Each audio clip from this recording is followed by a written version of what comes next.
আজি আপোনালোকৰ ইয়াত অতি সুন্দৰভাৱে আমি দেখিবলৈ পালোঁ ৰাসলীলাখন ইয়াৰ ওপৰত আপুনি কি ক'ব বিচাৰিব হয় এই গুৰুজনাৰ যি ৰাসলীলা গুৰুজনাৰ অপূৰ্ব সৃষ্টি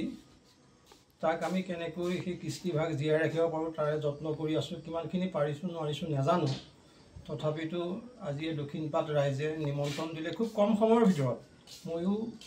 দক্ষিণপাট গাঁৱৰ গাতে লাগি থকা শ্ৰী শ্ৰী ব্ৰহ্মচাৰী সত্ৰৰ বাসিন্দা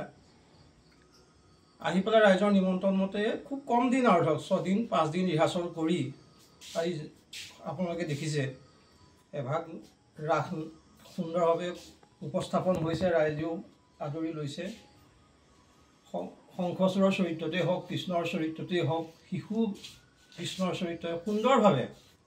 অভিনয় কৰিলে নৃত্য কৰিলে গোপীসকলেও কৰিলে এইখিনি দেখি সঁচাকৈ অঞ্চলটোৰ আমাৰ যেন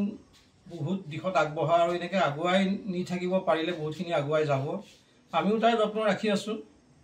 আজি সুন্দৰভাৱে নাটকভাগ হ'ল মই দক্ষিণপাট ৰাস কমিটিলৈকো আন্তৰিক ধন্যবাদ জ্ঞাপন কৰিছোঁ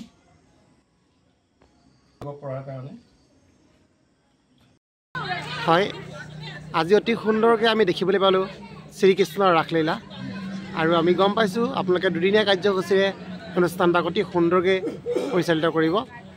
কি ক'ব বিচাৰিব আমাক আপোনাক প্ৰথমতে অসমৰ ৰাইজলৈ মই ধন্যবাদ জ্ঞাপন কৰিছোঁ আজি এই শ্ৰী শ্ৰী ৰাসলীলা মহোৎসৱ ভাগ আমাৰ যিজন ডাইৰেক্টৰে শিকাইছিলে তেওঁ মাত্ৰ 5 দিন শিকাইছিলে কিন্তু 5 দিন শিকোৱাত আমি যথেষ্টপাত্ৰ হৈছোঁ গতিকে অহাকালিলৈ আমাৰ হৰিচন্দ্ৰ পালা নাটকখন মহিলাৰ দ্বাৰা ইয়াতে অনুষ্ঠানটো কৰা হ'ব সমূহ ৰাইজলৈ আমি বিনম্ৰভাৱে অনুৰোধ জনালোঁ সমূহ ৰাইজ আহি এই নাটকখন উপভোগ কৰিবৰ কাৰণে যে সমূহ ৰাইজ আহি উপকৃত হয় তাৰ কাৰণে আমি সমূহ ৰাইজলৈ আমি ধন্যবাদ জ্ঞাপন কৰিছোঁ